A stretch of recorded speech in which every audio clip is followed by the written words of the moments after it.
In section 12.2, we're going to talk about measures of central tendency. Now, I grabbed this little paragraph out of your textbook, and it has some interesting facts here. During a lifetime, Americans average 2 weeks kissing. So, out of their lifetime, 2 weeks of it, if you took all their kissing, would fit into 2 weeks. The average number of friends for a Facebook user is 130. The average number of cars an American owns during a lifetime, 12, and so on. These numbers represent what is average or typical in a variety of situations. In statistics, such values are known as measures of central tendency because they are generally located toward the center of a distribution. 4 of the ways that you can measure central tendency are discussed in this section.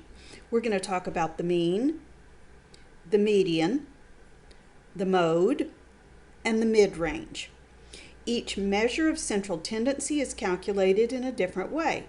Thus, it is better to use a specific term rather than use the generic descriptive term average.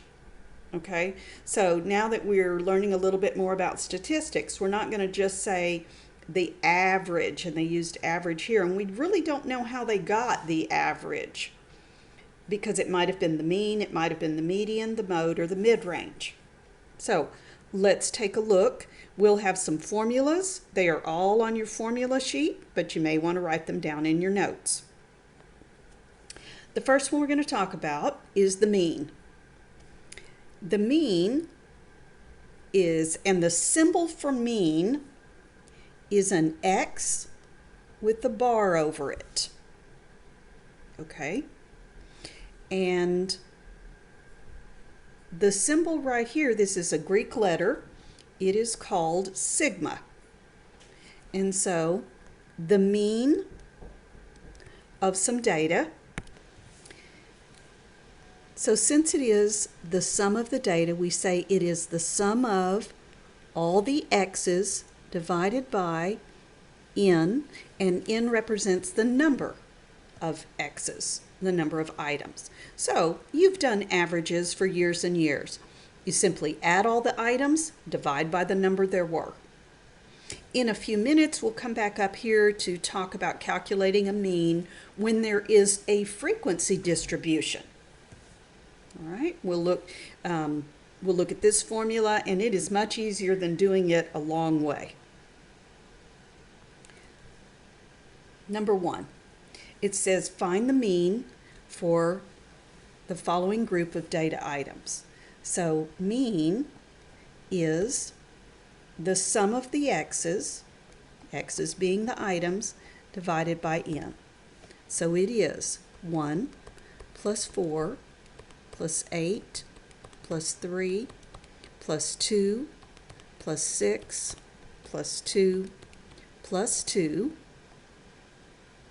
and it is divided by 8.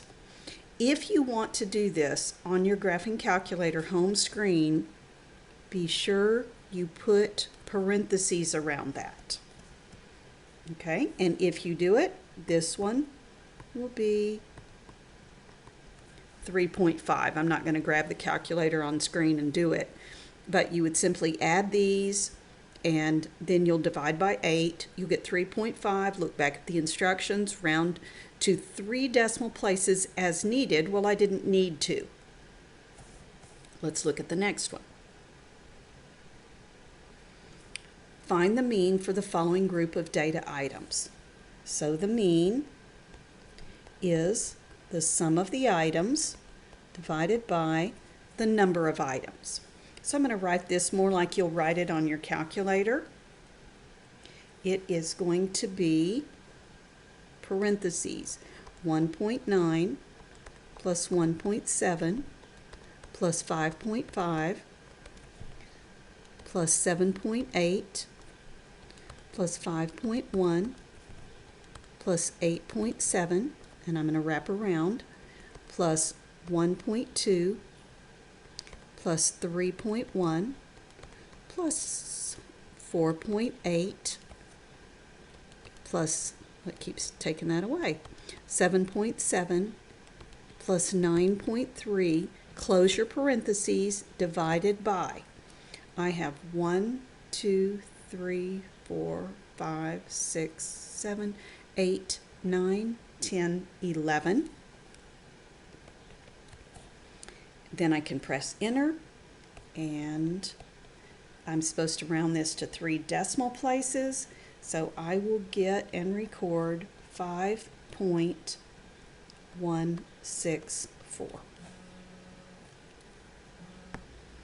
All right, now we're going to look at finding a mean when we're given a frequency distribution. So this is not just a list of data, but there is frequency involved. So I'm going to scroll back up to this green box, calculating the mean for a frequency distribution. The mean, x bar, is the sum of the x's times their frequencies divided by m. So it is x is the data value, f is the frequency of that data value. Then you sum them up, and n represents the total frequency of the distribution. All right. So it's going to be a little bit more complicated. This is called, sometimes called a weighted mean, but in your book it is called mean for a frequency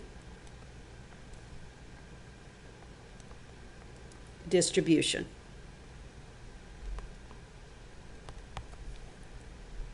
Okay, the formula we're going to use, x bar, which means mean, is the sum of not just the x's, but the x's times their frequencies divided by the total number.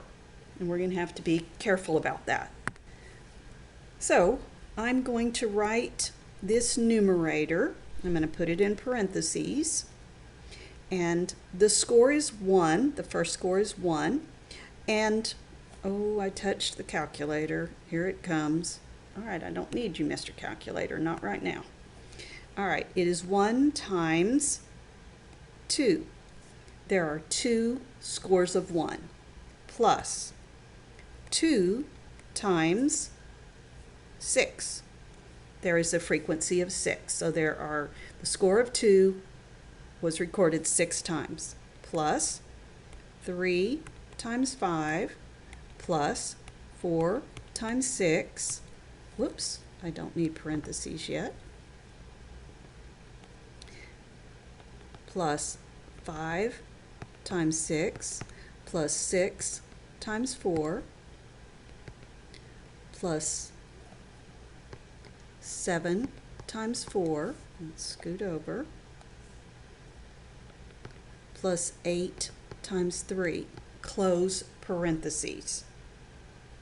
I will divide that by, and on my calculator it would just be a little diagonal slash.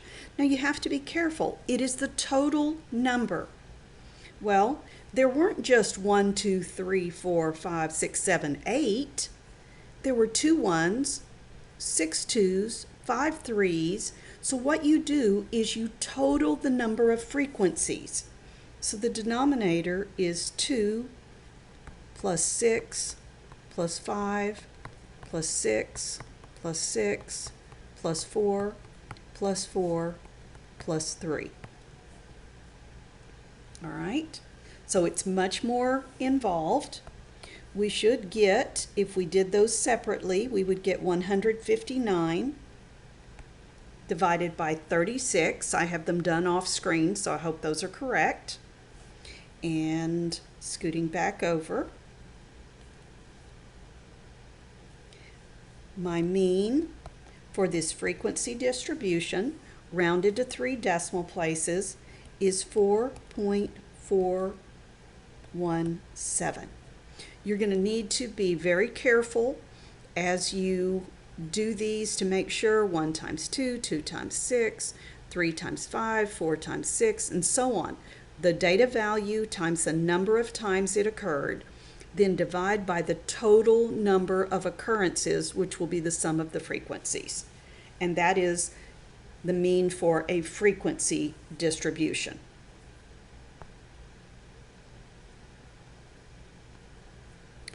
All right, this question, we're going to look at a grade point average, and this is useful because people very, very often work on, try to figure out their grade point averages. A grade point average is a weighted mean, and the frequency is really the number of credit hours. Since I'm doing a numerical weighted mean, grades get translated into numbers. Okay, a B is a 3. So that's a 3, that's a 3, that's a 3. And a C is a 2. An A is a 4. But our little grade report here does not have any A's. So instead of saying an A, a B, a C, or D, we say you got a 4, a 3, a 2, or a 1. And if you make an F, you don't get any points for that. So this weighted mean is the sum of the items, which is the 3s and 2, times the frequency divided by the total of the frequency, and it will be the total number of hours. So this will be 3 times 4 plus 3 times 5 plus 3 times 4 plus 2 times 3, and you will divide by 4 plus 5 plus 4 plus 3. Okay, because what they say is you get 3 grade points for each hour, but there were 4 hours. You get 3 for each hour, but there were 5 hours, and that's why we did the multiplication, just because it is weighted or a frequency table. All right. If I multiply and add those up, or let my calculator do it, I get 45. It's over 16, and I get a GPA of 2.81. This time it said to round to the nearest hundredth, 2.81. All right, so we have done just a regular mean. We did that a couple of times, and then we did the mean of a frequency distribution and a second one that was an application called grade point average. Let's move to the next way to measure central tendency, and it is the median. The median of a group of data. It is what is usually called the middle. So when you're going to find a median, you arrange the data in order. What's typical is smallest to largest. If the number of items is odd, the median is the data item in the middle of the list. If the number of items is even, then the median is the mean of the 2 middle items. And we will look at examples of both of those. But the median is what's the middle. Median, where's the median on the highway? It's in the middle. The items have to be in order, though, in order to do this process. The position of the median, which item is it going to be? If n data items are arranged in order from smallest to largest, the median value is in the n plus 1 divided by 2 position. We may or may not need that little formula. I think we will.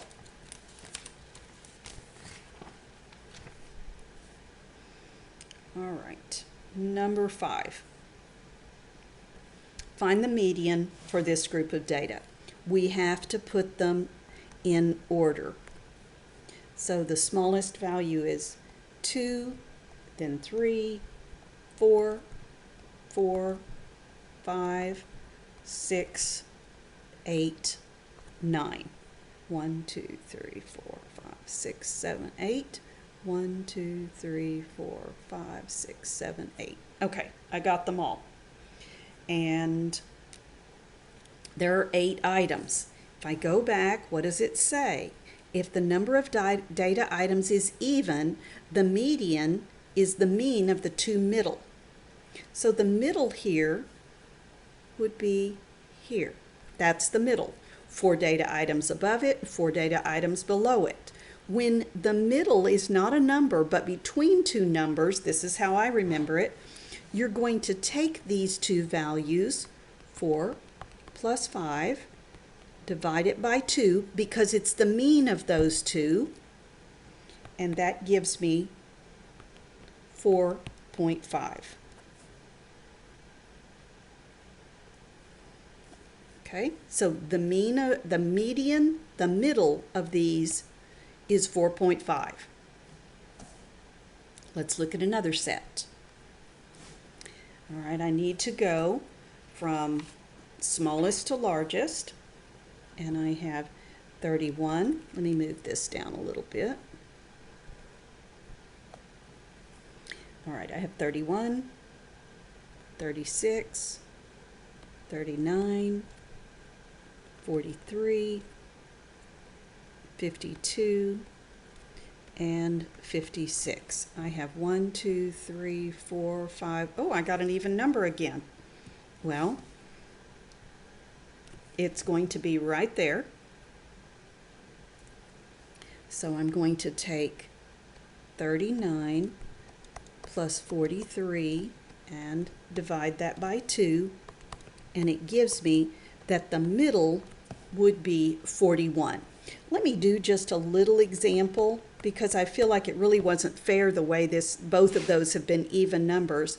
But what if I had data that was 1, 5, 7, 10, 20, there. And I have 1, 2, 3, 4, 5 data items. Then the middle would be right here. And so the median for this data would be 7. So that's what happens when there's an odd number. When there's an even, the middle is between two values. You add them up and divide by 2.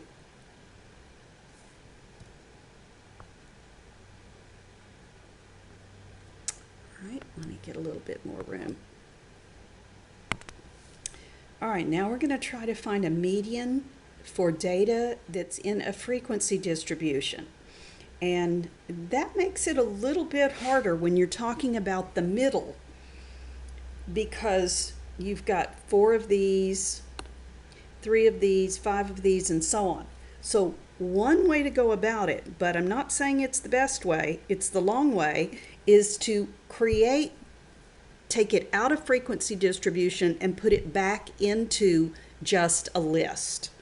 So there's 1, 2, 3, 4 ones, 1, 2, 3 twos, 1, 2, 3, 4, 5 threes, 1, 2, 3, 4 fours, 1, 2, 3, 4, 5, 6 fives, 1, 2, 3, 4, 4 sixes, 1 7, and 1 8. I'm not saying this is the fastest way. It certainly would work. So I'm going to show it to you, and then we'll try to look at a shortcut if it works for you. All right. There are 4, 5, 6, 7, 8, 9, 10, 11, 12, 13, 14, 15, 16, 17, 18, 19, 20, 21, 22, 23, 24, 25, 26, 27, 28. I could have just added up the frequencies. There are 28 items. The sum of the frequencies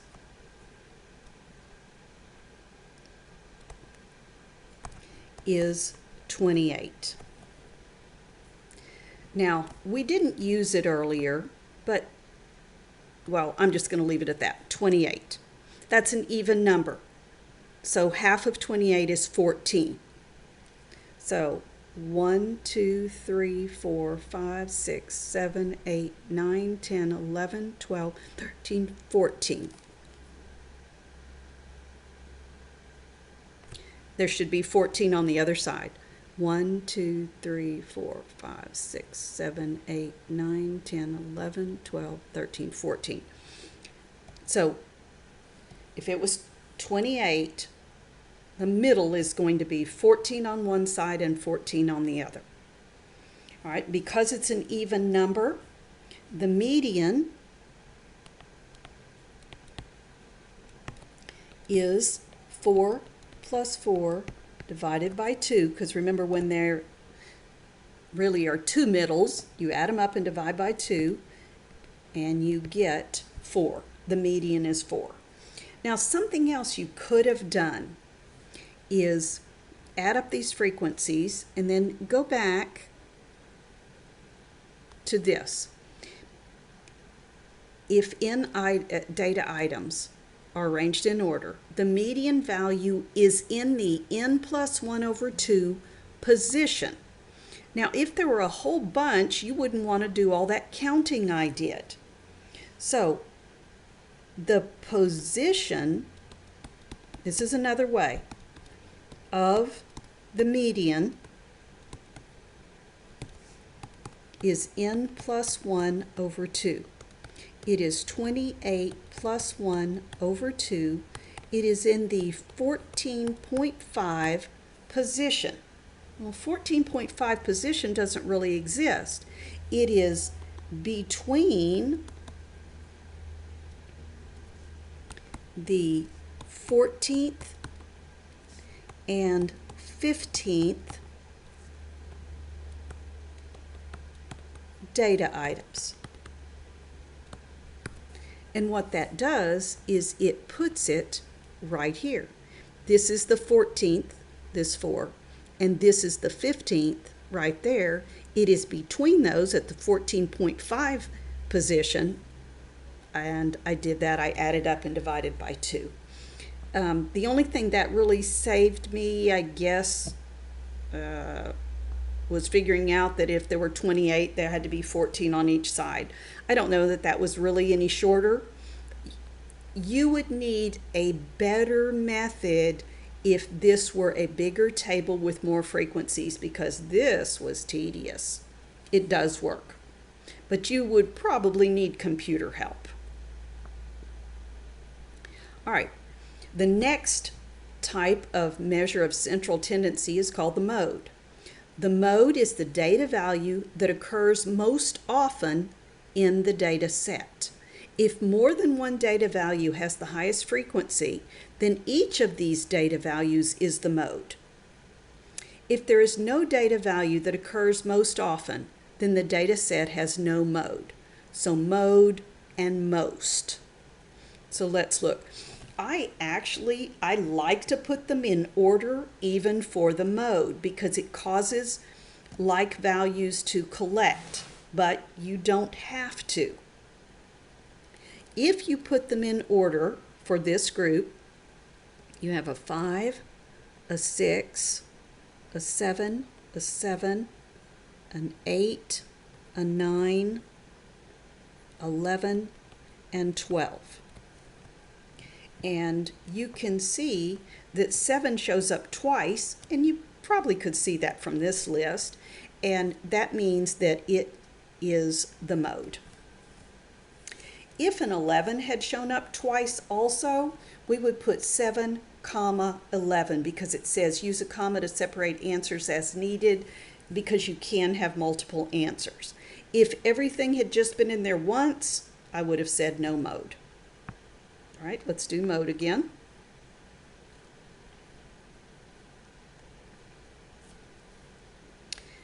Find the mode.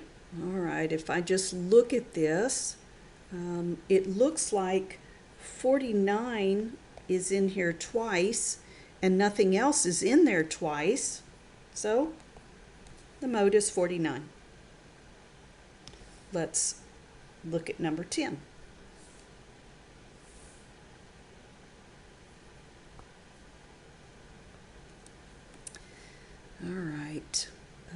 I can see, once again, putting them in order might make this visually easier.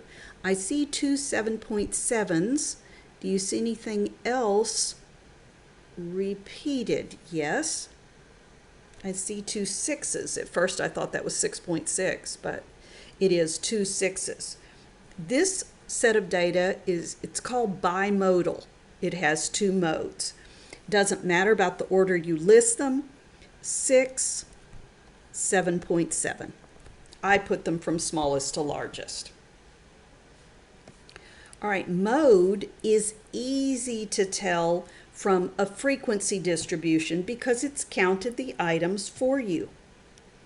All right, so the mode is the data item with the most frequency. The biggest frequency is 7. So the mode of this data is 4. It was difficult to use a frequency distribution to get the median. It wasn't too bad with the mean. It's very easy for the mode. All right, the last type of central tendency that we're going to look at is called the mid-range. And the mid-range is found by adding the lowest and the highest data values and divide by 2. So it's another concept of the middle. So once again, it might be nice to put these in order, but you certainly don't have to. So mid-range is, all right, the smallest, I believe, is 28. The largest, 35. We're going to add those up and divide by 2. We will get 31.5. And it did say to round to the tenths, but mine terminated at the tenths. That's the mid-range. Number 13. Mid-range. Smallest, 87, plus largest, 93, add and divide by 2. If you're using your calculator, anytime I write it like this, you're going to need parentheses, and you get that the mid-range is 90.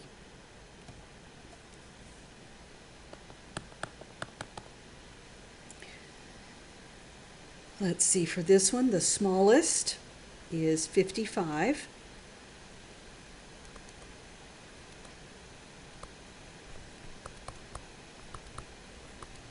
The largest, 115, divided by 2, mid-range is 85. All right, even though this is in a frequency table, I can still find the low score. So mid-range, the low score is 41. The high score is 48, because it really doesn't have anything to do with the frequency, divided by 2, and I will get 44.5. So each of these four different ways to talk about central tendency gives you a single number that can be used to talk about the data. But different measures, mean, median, mode, mid-range, different measures are better to describe different things. So in statistics, you will compare these different methods.